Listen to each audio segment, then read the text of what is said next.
The 522nd edition of the MMA Gambling Podcast on the Sports Gambling Podcast Network is brought to you by Cut. Cut is a peer-to-peer social betting platform that's U.S.-based and available in 40 states. Head on over to Cut.com, that's Kutt.com, and use promo code SGPN for a 10% deposit bonus. We're also brought to you by Underdog Fantasy. Play their fantasy pick'em for a chance to win 100 times your entry in NBA, NHL, college basketball, and more. Sign up today using promo code SGPN to get a 100% deposit match. And we're also brought to you by Champs. Run your own March Madness pool and enter Champs free bracket contest for a chance to win $1,000. Go to sportsgamblingpodcast.com/champs to enter today. And finally, we're brought to you by Hall of Fame Bets, the sports betting research platform for parlays, player props, and game lines. Download the Hall of Fame Bets app or visit HOFBets.com and use promo code SGPN to get 50% off your first month and start making smarter bets today.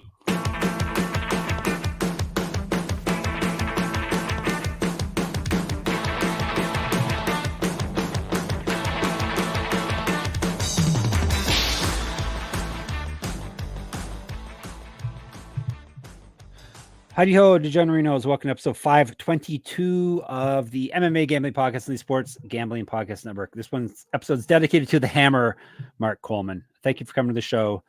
I'm one of your hosts, Jeff Chalks Fox. It's a beautiful day up here in MMA Gambling Podcast Studios North. Spring is finally here. I've seen 4 Ferraris over the past 2 days, so that means spring it must be here because the Ferraris are coming back out to play. This is not a Ferrari of a UFC fight card coming up this weekend that we're covering. I'll tell you that right off the get-go. It's a UFC Apex card, so you know what you're going to get. But regardless, we actually have some decent lines on this fight night. Maybe not a heck of a lot of underdogs, but at least a lot of the favorites are not massive favorites. So hopefully we can make some dough for you. Today is all about the prelims. We've got 1, 2, 3, 4, 5, 6, 7 prelim fights. Tomorrow we will hit you up with 6 main card fights. I said we, it's not the royal we. There's someone with me. People who subscribe to our YouTube channel and are watching right now at MMA Gambling Podcast, they can see a cleanly shaven Gumby Vreeland beside me. So let's bring him in. He will let us know how many Ferraris he has seen over the past couple of days. It's Daniel Gumby Vreeland. Hello. Nobody drives Ferraris in the Hilltowns. No. A. Okay. B. I would say this card is actually, before I get to the card, hit the subscribe button. It's right below me. When I say this at the beginning of the show, we inexplicably get a whole bunch of new followers. Also, it says that 50% of our listeners are not subscribed pretty much every single episode. Yeah. Why are you listening to us if you can't click that button and just turn the notifications off even if you want? I don't care. I just need the subscribe numbers. So please hit the subscribe button. Help us get those numbers up. And then to your point, yeah, I thought this was kind of a hard card to find underdogs on. And you know me, I love a good underdog. Mm-hmm. When I did my first cursory glance through the fight card, I was like, I don't know if there's a single underdog I like on this fight card. And I wound up landing on a few of them, but I think the biggest benefit to this card is just that there are so many close favorites that I don't even think need to be close. There are a lot of lines I like on this one where I'm like, that favorite could be another 100 higher and I'd still be interested. So I'm pretty interested in what your takes on some of these are, although it sounds like no dogs for Jeff. No, I have a few. I have a few dogs in real life and on this fight card. I got just a couple in real life, but a lot on this card now. Oh, okay. To speak what Gumby is saying, that he basically was just reiterating what I was saying about the lines being pretty decent. We have a few big ones. We have a minus 450, a minus 300 today, and then tomorrow's episode, the main card, minus 549. That's the biggest one on the card. But we've had minus 1100s over the past few weeks. So, it's an improvement. But also, can you count a fight that has OSP in it? Are you allowed to count that? He used to be all right. He fought for a title. He fought for a title, right? Yeah. He used to be okay. He's had an okay career, I guess. He's lasted a long time, right? Yeah, he inexplicably has lasted a long time. Someone who is not, sadly, our friend Daniel Lacerda. He did actually last a long time, but now pour out a little liquor for him. Now he finally got cut after going 0-4-1, 0-5-1. Which one was it? It was 0-4 in a no contest. 0-4 in a no contest. Okay. Yeah. And It seemed, and then a pullout against Edgar Cheriz too. Like he had one loss, one no contest, and one pullout against Edgar Cheriz. You can call that the Daniel Lacerda hat trick. So yeah, a nice little career for him. You know what the weirdest part about him is, and this is definitely not a Daniel Lacerda podcast. The weirdest part about him is he is not the least talented guy in that division by a mile. Like he's actually quite talented. The fact of the matter is his fight IQ is just the worst I've ever seen. Like his fight IQ is worse than any fighter who has ever stepped into the game. And I do truly mean that. Like CM Punk might have been wildly limited in what he knew how to do, but he knew what he wanted to do. Even James Toney was like, I want to box, and he like didn't see the ankle pick coming, and like that's not his fault that he didn't see it coming. But he wasn't like, hey, let me shoot a double leg here on Randy Couture. And that's essentially what Daniel Lacerda was doing every time. Yep. So anyhow, it was fun while it lasted. But yeah, goodbye to Daniel Lacerda. As Gumby said, this is definitely not a Daniel Lacerda podcast. We've had 5 episodes already that were Daniel Lacerda podcast episodes. So let's get into the exciting fighters that are fighting on this card instead. This is UFC Fight Night.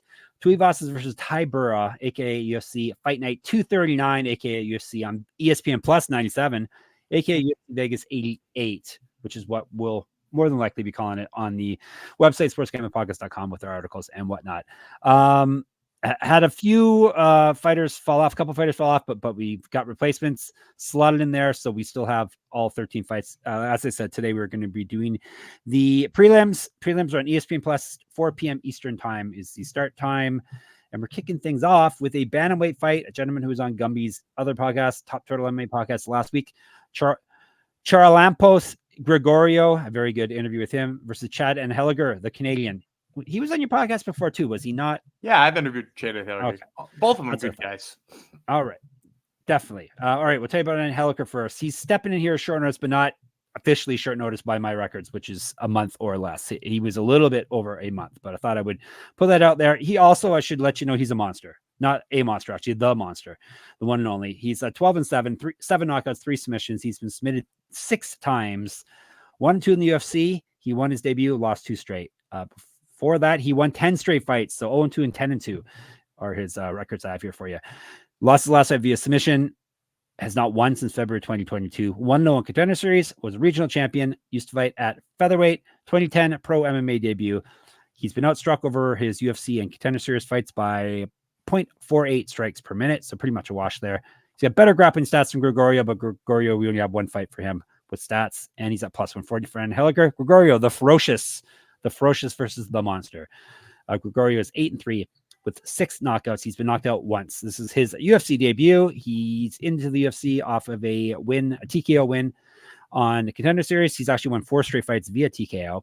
He's not lost since March of 2021. Was a regional champion, 2014 pro MMA debut. So he's a veteran, but he's only fought 11 times. Inch of height, 3 inches of reach over Anheliger, 6 years younger. Based off of his 1 fight, he has better striking stats than Anheliger, and he's 4 times more active landing strikes. He outstruck his opponent on the Contender Series. It was Cameron Smotherman, right? So we were rooting against him at the time. We wanted Grigoriou to lose. He did not. Anyhow, he outstruck Smotherman by 9 strikes per minute. He's at minus 160. So the gregarious Grigoriou. His name should be gregarious, not ferocious. But anyhow, Gumby, go ahead. I like that. I'll pitch to him next time we chat. Okay, please do. I'm going to go with Charalampos Grigoriou. I think, the big piece for me is if you go into this fight and you take a look at how they strike from range. Chad Anheliger, you take his fight with Jose Johnson, who he fought last. He did a lot of dipping his head all the time when he throws punches, either to get back out of range or as like part of a combination or as part of an avoidance. And I think it makes him like almost extra hittable, especially in the case of Grigoriou, who kind of stays in the pocket longer than somebody like Jose Johnson would. The other thing is Grigoriou is really good at making up for being the guy with shorter range, because most of his career, he's been the guy with shorter range. He's only a 5'7" bantamweight. That is not a big, tall guy. He's only got 67.5 inches of reach. That is not a huge reach for a bantamweight. And as you mentioned at the top, he's an inch taller and has got a 3.5 inch reach advantage. So we're taking a guy who's a good striker in terms of what he puts together in terms of combinations. And he's also a powerful striker who puts people away. And suddenly he no longer has to be the guy trying to work his way in. Instead, he's got the guy coming to him. Could it throw him off that it's brand new? Maybe, but I think it's just extra levels of advantage here for Grigoriou. And for Anheliger, I think it actually could be a way of lulling him to sleep. You know, I know he's a guy who he likes to strike. He sometimes relies on his grappling because, you know, like I said, in that Jose Johnson fight, he probably had a, 13-inch reach disadvantage in that fight because Jose Johnson's built so awkwardly. But like, he's a guy who tends to work to the inside. But I think this might be a case where he's like, maybe I can strike from range. Maybe I don't have to use my grappling. If he does that, it's lights out. Charalampos Grigoriou has got big power. So give me Grigoriou here. Are you worried that Anheliger has never been knocked out, only submitted? I mean, I am, but go ahead and look through his record. Like, I mean, I have it right here. Tapology, pull it up. It's not a list of guys who hit knockouts. You know what I mean? Like, the guys who are out here beating him are not guys who I would expect him to knock him out. You know, like I mentioned, the last fight was Jose Johnson. You go the fight before that, Haile Alatang, big knockout artist, not really. Jesse Strader, kind of a grapple-heavy guy. Muin Gaffarov, again, guy who would way prefer to just wrestle you. Brady Heastan. Like, this is not a big list of power punchers. And again, sort of to my point before about, am I worried that he's never been knocked out? No, I think he is probably going to find some sort of blind confidence in that as well, right? Like, yeah. Suddenly he's not fighting a guy whose range is bothering him. Suddenly he's not fighting a guy where he has to work to the inside. And he's like, I've never been knocked out before. That seems like the perfect time you get knocked out. Yep, very good point. I'm taking Grigoriou as well. I didn't say that. Buried the lead here, yeah. Like what I've seen from him, like his power, obviously. Like that he's way younger, and and then Anheliger is on a shortened fight camp. So I'm picking against the Canadian, going with the Greek, Grigoriou. All right. I'm also going with Merch Madness. We're running a Merch Madness contest here to get you people dressed like Gumby and myself, because that's what you want to do. You want to look like us. Merch Madness is 15% off everything in our merch store with promo code MADNESS. So at sportsgamblingpodcast.com/store is the place to be. You can get the SGP hat I'm wearing, actually, and get lots of MMA Gambling Podcast gear. We have lots of good gear in there, including some phrases that we say on the show. So sportsgamblingpodcast.com/store. Madness is your checkout code to get 15% off. We're also brought to you by Cut. Cut is a peer-to-peer social betting platform that's US-based and available in 40 states. Peer-to-peer social betting is a new and better way to bet. Bet directly against your friends or other users on sports, politics, pop culture, and other events with verifiable outcomes. And they have tons of fun social features that give it the feel of a betting social network. Cut offers lower vig and fully customizable odds. Create your own bets. Cut handles the payment side of things, so you never have to chase anyone down for money. Social features include group chats, betting, leaderboards, head-to-head history, user profiles, fan groups, and more. And rewards are you get your cash back every single time you bet against your friends or other users. Get on Cut. Check out the custom bets that the SGPN crew are rolling out on there right now. Download Cut today in the App Store or over at cut.com. Here's the catch. It's spelled KUTT.com, KUTT.com, and use promo code SGPN for a 10% deposit bonus. And of course, we're brought to you still by our friends at Underdog Fantasy. Underdog Fantasy is the easiest place to play fantasy sports. It's also the fastest growing fantasy app in the industry. Basically, you pick between 2 and 5 players. You pick higher or lower on whatever stat total you want. If you hit your bets or hit your picks, you can win up to 100 times your money in a single night. Gumby and I are always on there daily, prepping our Underdog Fantasy NBA articles for the website, sportsgamblingpodcast.com. So we see they got lots of cool stuff in there. So get in there, sign up today with promo code MMASGPN, and get your first deposit doubled up to $100, as well as an instant pick'em special. Visit underdogfantasy.com or find them in the App Store. And don't forget to register with my promo code and Gumby's promo code MMASGPN to get your first deposit doubled up to $100, as well as an instant pick'em special. You must be 18 or older and present in the state where Underdog Fantasy operates. Terms apply. Concerned with your play, call 1-800-522-4700. Visit ncpgambling.org. All right.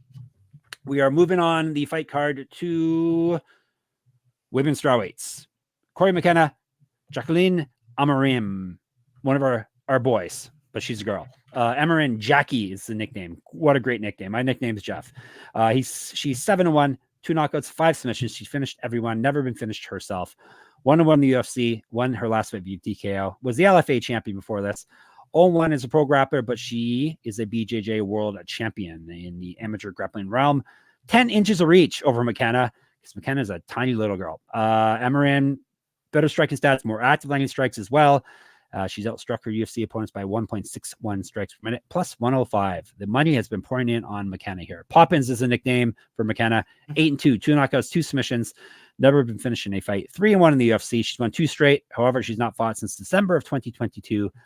She's not lost in 2 years. March 2022 was her last loss. 1-0 Contender Series. 4 years younger than Amorim. Better grappling stats, which is kind of surprising. And she's outstruck her UFC and Contender Series opponents. Actually, excuse me, she's been outstruck by 0.21 strikes per minute, so pretty much a wash. Minus 125. I don't know why the money's coming in on McKenna. I don't think Dan really knows either, but we will gladly take it. I'm guessing Gumby's going with Amorim as well, because like I said, she's our guy, but she's a girl. I guess it was UFC jitters in the first fight. Did not look good in her debut, but looked more like what we were hoping she would look like in her second fight and what she's looked like prior to coming into the UFC. So I think we're getting a steal here. I'm not a big fan of McKenna. Like, very tiny, doesn't really have a lot of finishing power. Hasn't fought in over a year and a half now. So I don't really get why the money is coming in on her, but Amorim is my pick. Can I add another knock to Cory McKenna while we're on it? Because I'm also taking Jackie Amorim. I think the other thing that really bothers me about Cory McKenna, because I did a deeper dive into her and asked myself, like, is there a good reason to like her here? Because when the money's pouring in that direction and you're on the other side, you have to wonder if you're missing something. And I went and I looked. The thing I hate about Cory McKenna the most is her strength of schedule is awful. It's one of the worst strength of schedules I've seen in a women's strawweight. Yeah, it's all people who don't exist anymore. The losses to Elise Reed. She got out grappled by Kay Hansen, but somehow won that decision. We got Vanessa Demopoulos was on Contender Series. I don't know how well we count that one. The 2 recent wins were Cheyenne Vlismas and Miranda Granger. Like, those aren't great wins. And you mentioned our grappling stats being all right. That's because she got takedowns on Elise Reed and Miranda Granger, and she got a takedown on Cheyenne Vlismas. And those women are not particularly great at stopping takedowns. In addition to that, that's Cory McKenna's best game, right? Cory McKenna's best game is to take you to the mat. She doesn't want to be there in this fight. She's a worse grappler than Jackie Amorim in terms of jiu-jitsu. Her submission skills are subpar in terms of, how they rank with Amorim. Because Amorim is legitimately, like a world-class black belt grappler. We're not talking about somebody who's just good at jiu-jitsu for MMA, like Chase Hooper or something like that. We're talking about somebody who is at the top in terms of competing for that. And I think McKenna doesn't want to be on the ground with that. She's giving up 10 inches of reach. I gotta like Jackie Amorim here. Like, my gut said that, and then everything I looked into said that too. Good. Chase Hooper catching strays, not cool. I like Chase Hooper. I know. You're spraying him with you're dissing his grappling. All right, let's move to featherweight, shall we? Joshua Culibao versus Danny Silva. Tell you about Silva first. El Puma. I have no idea what that means. He's 8-1 with 5 knockouts. Never been finished in a fight. This is his UFC debut. He's won 2 straight fights, including one on the Contender Series. He's 1-0 there. I just fight at featherweight, an inch height over Culibao, 3 years younger. Better striking stats, 5 times more active landing strikes based off of his one Contender Series fight. He outstruck his opponent on that fight by 0.47 strikes per minute. He's got better grappling stats as well based off the small sample size than Culibao, plus 160. Culibao, 11-2-1, 5 knockouts, 1 submission. He's been knocked out once, 3-2-1 in the UFC, 3-1 over his last 4. He did lose his last fight. Used to fight at lightweight, multi-region championships on his mantle. Correct. Get the shirt, sportsgamblingpockets.com/store. Remember, code MADNESS. Get 15% off. Culibao has missed weight before at featherweight. 3 inches of reach over Silva. Has been outstruck in the UFC by 0.61 strikes per minute, minus 180. Give me the dog, Silva. No, it's you. You take the dog, Silva, and tell the people why we like the dog, Silva. Yeah, I like Danny Silva in this fight. In a lot of reasons why I like Danny Silva, but the bottom line is he looked really impressive in that fight with Angel Pacheco on Contender Series. He won it really clearly outright. But the thing that stood out to me in that fight was just his ability to hang in the pocket.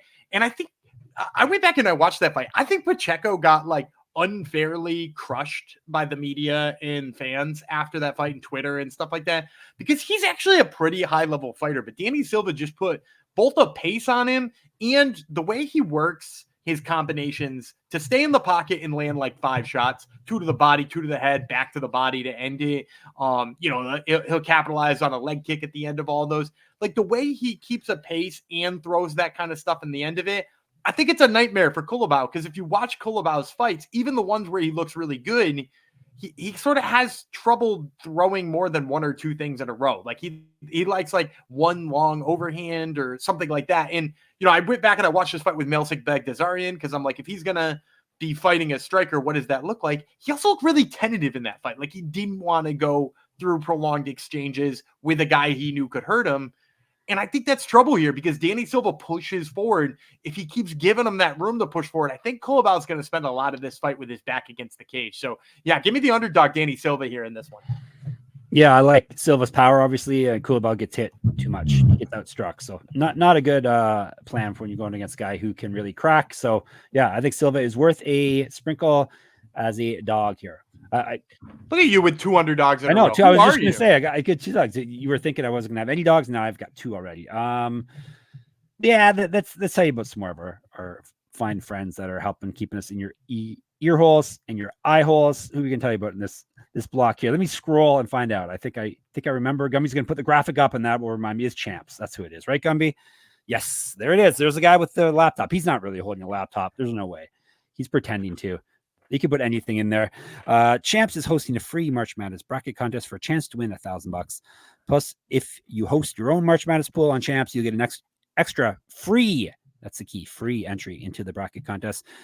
Tiebreakers are determined by who enters first, so make sure register now so you don't miss out. Head to sportsgamblingpodcast.com/champs. That's sportsgamblingpodcast.com/champs. All right, moving along to lightweight fight. Thiago Moises, Mitch Ramirez. We'll go with Ramirez first. The Fight Stalker is the nickname. He's 8-1 with 5 knockouts, 2 submissions. He's been knocked out once. He owes his rounds. This is the short notice UFC debut, so alarm bells are ringing. Won his last fight via TKO. Lost on the contender series. He went 0-1. Who did you lose to, Gumby? I like to put you on the spot. Carlos Praches. There you go. He remembers. Mostly just because I love Carlos Praches. Yes, and it was fairly recent. It was last season, right? Yeah. 2 inches height, 1 inch reach over Moises, more active landing strikes than Moises based off of his one fight. He did get outstruck by Praches in that fight by 1.12 strikes per minute. He's at plus 375. So no, this is the biggest line we're going to talk about today, actually. Moises 17-7, 3 knockouts, 8 submissions. He's been knocked out twice, submitted once. 6-5 in the UFC, 2-1 over his last 3, 2-3 over his last 5. Lost his last fight via TKO. 1-0 contender series, was a regional champion, used to fight at featherweight, 2012 pro MMA debut. 3 years younger than Ramirez. He's been outstruck over his UFC and contender series career by almost 2 strikes a minute, minus 1.93, minus 450. I can't take a short notice debuting fighter. I'll take a veteran in Moises, a veteran yet more experienced and younger than Ramirez. So give me Moises minus 450. I'm going to take a stab on an underdog here. I'm going to take Mitch Ramirez. And here's why. Because I hear a bunch of people out there being like, rolling their eyes, going to be on another plus 375 underdog. The reason I like Mitch Ramirez in this time is if you go back and you look at any of Thiago Moises' fights, if he's got a strike with you, does he have a shot in hell at winning? Right? Like that's the bottom line, right? Like he's not outstriking anybody here in the UFC. He was getting badly outstruck by Michael Johnson and stuffed in takedowns by Michael Johnson until he fell to his back for a heel hook. And Michael Johnson was like, I don't know what's happening. I've never seen this before. And so like, for that reason, like Moises just comes off as kind of one note. And to your point, Mitch Ramirez is a bigger guy, right? Like Mitch Ramirez is a guy who puts together really good combinations. And have we seen him against a grappler the level of Moises who might take him down like Moises? No, not really. He looked good against Ariane Tavares in his last fight. And, I've seen him on the regional scene look good otherwise. But like, yeah, I don't know what he looks like against that. But if he comes out and he just sets a good distance and makes Thiago Moises work for those takedowns, maybe even stuffs a couple of those takedowns, he is going to piece him up on the feet. Because the thing about Ramirez is, you know, the nickname is apt. He's a dude who loves to stalk his opponents. He's really good at putting big pressure on them. And I think if Moises whiffs on a couple of takedowns and eventually starts to either give up on him or be so tired that he doesn't have anything left in him, I think Ramirez is just going to pile up the strikes and put it on him. So, yeah, I'd say, you know, gun in my head, Thiago Moises probably winning this fight, but 375, there's definitely value on Mitch Ramirez here. All right, there you go. Gumby is going crazy on us again. That's okay. That's why we love him. We need someone taking crazy stabs, and that would be our Gumby. All right, we're going to flyweights now. Jafel Filho versus Ode Osbourne. Osbourne is the Jamaican sensation, 12-6 with 1 no contest, 5 knockouts, 4 submissions. Been knocked out twice, submitted 3 times, 4-4 in the UFC. Loss over his last 3, 3-2 over his last 5. Lost his last 5 via submission. Used to fight at bantamweight and featherweight. 1-0 on Contender Series. 5 inches reach over Filho, which is actually not a heck of a lot based on how big Osbourne is. Better striking and stats than Filho, and he's more active landing strikes as well. However, he's been outstruck in the UFC by 0.67 strikes per minute. He's at plus 155. Filho, Pastor, it's a nickname. Is he a pastor, Dan? Have we talked about this already? We have talked about it, but I don't know. You don't know. All right, fine. We'll call him a pastor regardless. 15-3, 5 knockouts, 9 submissions. He's been submitted twice. He owes his rounds by my math. 1-1 in the UFC, 6-1 over his last 7. Won his last 5 via submission. 1-0 in Contender Series. Used to fight at bantamweight. Regional champion, 2012 pro MMA debut. A year younger than Osbourne. Better grappling stats than Osbourne. He's been outstruck in the UFC by 0.31 strikes per minute. He's at minus 180. Is this me or you? It is you. I'm going to go dog again. I like Ode Osbourne here. And here's the reason why. I think people forget Ode Osbourne comes from a wrestling background.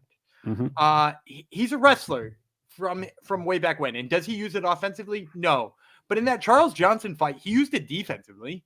He stopped Charles Johnson from getting in on his legs. And the thing about Filho is if you want to go back in all of his fights, he's not a good wrestler. He's really good at jiu-jitsu. Like, I love his jiu-jitsu. He looked great against Mohamed Makayev in the grappling there. But you want to go back to his takedown abilities. I don't really see it. So then the question is if Ode just says, nah, we're not going to the ground, do you think Filho has it on the feet to tag Ode Osbourne? Because I kind of don't. Like, Ode is long. Ode pokes a jab. Ode puts decent combinations together. He's really only been beat on the feet by Tyson Nam, who, granted, you know, not as great of a fighter as Filho, I don't think, but definitely more deadly on the feet, and Manel Cape. So, like, if those are the guys who are beating you on the feet, and Asu Almabayev took him down, so you give him that. I don't think Filho like hits those same criteria as somebody who's going to get Osbourne down, get him down often, and wind up winning a fight. So and I know I'm going a little dog crazy here early on. I'm going to go dog again. I think Ode Osbourne gets it done. All right. I'll come along with you. I like Ode Osbourne as well. And you helped me convince me into actually picking him. Were you on the line? Were you right on the line of this one? Yeah, I ended up penciling in Filho, but if you're not big on Filho, then I'm definitely not big on Filho either. I do like Ode Osbourne. Every episode. Let me give you this piece too. So Jafal Filho fought Daniel Barrez in his last fight. Who's that? 1 for 4 against Daniel Barrez in the takedowns. He fought a guy by the name of Roybert Echeverria. Roybert. Yes, I know that guy. We talked about him before. Yeah. That was Contender Series. So he fought, and he went 2-7 trying to take Echeverria down. And Echeverria is like strictly a striker. So like we're talking about guys with like, Barres has got a little bit of a grappling background, but like Echeverria is more of a striker. And we're talking about Filho going 2-7 in that. And Osbourne's wrestling's better than that. Yep. Every episode we have Ode Osbourne in a fight. You remind everyone that he's a wrestler, by the way. Yeah, so he comes people from should a know by wrestling now. background. He comes from a wrestling background. Exactly what you say. All right, let's go. Let's give the ladies some shine finally here. Women's bantamweight fight: Josi and Nunes. I won't say her nickname. Versus Chelsea Chandler. I'll tell you about Chandler first. 5-2, 2 knockouts, 1 submission. Never been finished in a fight. 1-1 in the UFC. 5-1 over her last 6, but did lose in her last fight. Used to fight at featherweight. 4-1 in Invicta, missed weight before at bantamweight. Yeah, so both these ladies are moving down to bantamweight because featherweight does not exist anymore. 6 inches taller than Nunes, an inch of reach. She's outstruck her UFC opponents by 0.06 strikes per minute, so pretty much a match. Better grappling stats than Nunes, plus 124. Josi is the nickname, another great nickname, just like Jackie. She's 10-1 with 7 knockouts, 3-0 in the UFC, has not fought since January 2023, has won 9 straight fights, has not lost since November 2013. He's fought at featherweight as well, as I said, 2013 Pro MMA debut. 3 years younger than Chandler, twice more active landing strikes. She's outstruck her UFC opponents by 1.37 strikes per minute, minus 135. Kind of a tough one for me. I'm taking Josie Nunes though. I like the striking way more. I like the power, obviously. Chandler obviously became a meme because she ran headfirst into the cage. But if she was getting peppered by Norma Dumont. Norma Dumont's power, then yeah, Josie Nunes has a whole. Norma Dumont does not finish people. Josie Nunes finishes people with her power. So if she had trouble with Norma's power, then yeah, Josie's lookout. A little concerned, obviously, about Nunes being out of the cage for over a year. Obviously concerned about level of competition that she's beaten. And there's not a Ramona Pascal anyone. I was just going to say Ramona Pascal. They're straight for her, but I'm still taking her regardless. And I think it's a pretty good line here. Yeah, I mean, like, the bottom line is she throws them bungalows. That's what she does. She bungalows is true. She absolutely throws bombs. I mean, look at that Pascal fight. I mean, she just threw overhand right after overhand right. I mean, it was ugly, but she put a beat down on Pascal. Mm-hmm.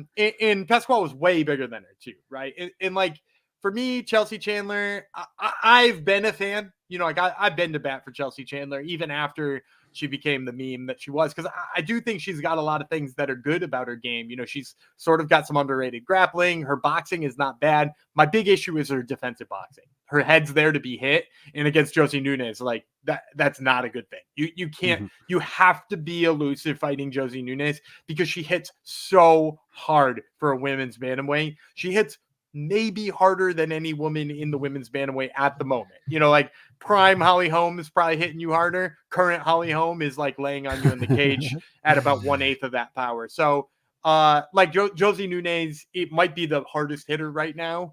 And Chelsea Chandler is going to be there to be hit. So yeah, give me Nunes. I am glad you're in with me. Not that you're so much smarter than I am, but I'm glad. Because I know you kind of like Chelsea Chandler. I love Chelsea Chandler. So. Yeah, that's a tip off too. Like if it's a fighter who I personally really like I really like Chelsea Chandler. She's super nice. I think her style is actually could play up. And I'm still not picking against you. Yeah. Or I'm still picking against you. Like that's probably a sign that there's value here on Nunes. Yep. You know where else there's value, Gumby? There's value at Hall of Fame bets. You can win bigger by betting smarter this NBA season with Hall of Fame bets, the sports betting analytics platform for parlays, player props, and game lines. Research every NBA and soccer bet with historical stats and data. Enter any parlay idea into Hall of Fame bets' revolutionary parlay optimizer tool to get hit rates broken down by leg, as well as an expected probability for the entire parlay. Sort all players by hit rate for any bet to learn which players are hot and which picks have value. Stop betting in the dark and join over 30,000 users researching with Hall of Fame bets to craft more intelligent, data-driven parlays. Download the Hall of Fame Bets app or visit HOFBets.com and use the code SGPN to get 50% off your first month today. Start researching, start winning with Hall of Fame Bets. Boom. Main event time of the prelims, right? Yes. This would be a lightweight fight. Natan Levy versus Mike Davis. A couple of fighters you may have forgot still exist, but these guys both still exist. Let's talk about Levy first. He's lethal. Lethal Levy is 8-1 with 3 submissions. That's not very lethal, really, is it? 3 submissions out of 9 fights, and that's it. Enough, no knockouts. Good enough. Really, a third of his fights he finishes people in, and you think that's lethal? Fine, all right. He's 2-1 in the UFC. He's won 2 straight fights. 1-0 contender series. Used to fight at featherweight. He's outstruck his UFC opponents by 0.49 strikes per minute. Better grappling stats than Davis. He's at plus 0.49. Has he been out over a year or not? He kept having fights canceled. Let me check. I just want to make sure we don't have a December 2022. So yes, he's been out of the cage for a year and a half almost. So throw that in there as well. And the stat on that, in case you wondered, year off, fighters would take at least a year off, 46% win percentage. So not that great. All right, Davis, Beast Boy. He's 10-2, 7 knockouts, 1 submission. He's been submitted 1 time. Pretty durable guy. 3-1 in the UFC. He's won 3 straight fights. He's not fought since October of 2022. So this is a big ring rust fight going on. He's not won since April 2019. He used to fight at featherweight, was regional champion, 3 inches height, an inch of reach, and a year younger than Levy. He's more active landing strikes than Levy is. He's been outstruck in the UFC by 0.37 strikes per minute. He's at -300. All right, got me. Finish us off here. Yeah, I'm going Mike Davis. Me too. Big piece for me. He's a much better striker than Natan Levy. Yes, we've lethal. Yeah, we've also seen Mike Davis's grappling kind of play up better than we always thought it was. Was it? Am I remembering the right guy? Was it Mike Davis who beat the crap out of Sadiq Youssef on Contender Series and wound up losing the decision? Let me see. Yes, you are correct. Yeah. Okay. Yep. Yeah. So and up a weight class too, featherweight. Yeah, and that was down a weight class. Oh right. Excuse me. Yes. Yeah. Yes. And all he did in that fight was just rip Sadiq Youssef's legs apart. And that's like kind of the game he brings. He brings like this like ruthless, I'm gonna hit you with a billion things kind of mentality. And I think Levy is just not crafty enough for any of that. And yeah, the number is not great. What did you give me on Davis here? What was the number? Yeah, it's in the 3s.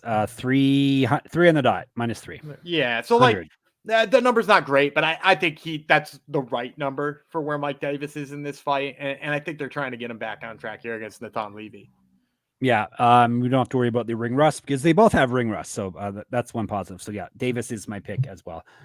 More often than not, I'm going to go with the striker over a grappler, especially a guy as lethal as Davis is. And is Levy really a grappler? Like I know he comes from. No. I think really he comes from a karate background. Oh yeah. Okay. But like.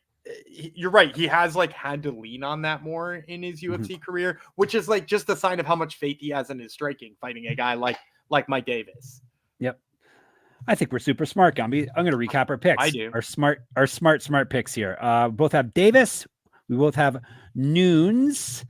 We both have Osbourne. I have Moises. He has Ramirez. That's Gumby's big swing of the night. I have Silva. We both have Silva. Excuse me. We both have Amorim. We both have a Grigoriou. So other than you being silly, we did okay. You just got a little temporary silliness. This is just how you try to beat me for a week too, because I beat you a couple of weeks in a row, and you're like, I'll let him go first on the tough ones and just trail along with him. We do the same. For the record, we do the same order every episode. You kick off the prelims, I kick off the main card. All right. So sometimes it just works out good for me. Yeah, I do need some wins though. It is true. It's true. Well, we're both hating the same amount, but Gumby is ahead because he takes swings, and sometimes his swings come through. We'll be back tomorrow. See if we're lockstep again tomorrow with our picks for the main card. Hopefully you enjoyed this episode. If you lasted this long, why are you listening or watching if you didn't enjoy it? So obviously you enjoyed it. And if you have made it this far and you're on YouTube and you haven't subscribed yet, Gumby kind of reprimanded all you people starting. But yeah, I'm the good cop here, but still, I agree. You should subscribe as well. We want to drive around in Ferraris like everyone does around here, Gumby, right? Yeah, not here, but like at your place. No, yeah. Not hill. Apparently, hill country. There's no Ferraris, is what I was told by Gumby. You're in hill country, technically. Yeah, these are their hills. Yeah. I was in Toronto yesterday, so 3 of the Ferraris were in Toronto. So there you go, or 2, 3. So. There you go. It could just be the same one driving around too. What else? Yeah, so it won't cost you any money, and we could get Ferraris. All right, so subscribe on YouTube. What else should you do? You should obviously subscribe and auto download or whatever. That's a good thing to say. Or whatever on your streaming service of choice as well. You should follow us on Twitter if you choose. SGPN MMA. Gumby runs that account for us. He's at Gumby Vreeland. I'm at Jeff Fox Writer there. And on Instagram, you should listen to the Top Turtle MMA podcast every week. Gumby knocks it out of the park with the co-host who mispronounces fighters' names even worse than I do. Kennedy Nzechukwu was the fun one this week. We worked through it though. Yeah, we worked through it. Yeah, I know. It was like hooked on phonics episode. Tell the people who's on the episode. We talked with Isaac Dolgarian, who's going to be on the main card. We'll talk about him on tomorrow in this episode. But we got an interview in with him. Really interesting guy. And then we got Kurt Hallbaugh talking about winning the Ultimate Fighter and coaching his children who now fight. Yep. There you go. I heard both of that. So it's true. He's not lying to you. And get onto my Substack, subscribe there, and you can enter my pick'em contest, a weekly UFC pick'em contest for free, and you can win stuff. That's moneymma.substack.com. And of course, sportsgamblingpodcast.com. Gumby and I have stuff up there every day, as well as hundreds of other, not hundreds, but lots of other writers have stuff up there as well. And all their podcasts and all their discounts and all their contests, everything can be found there. sportsgamblingpodcast.com/store. Remember, madness is the code. And sportsgamblingpodcast.com/Patreon. So we can crush the corporate gambling monsters out there. All right, we'll be back tomorrow to finish off this here UFC Fight Night. It will be Lethal Jeff Fox and Josi Vreeland will be riding shotgun. We'll talk to you then. Bye.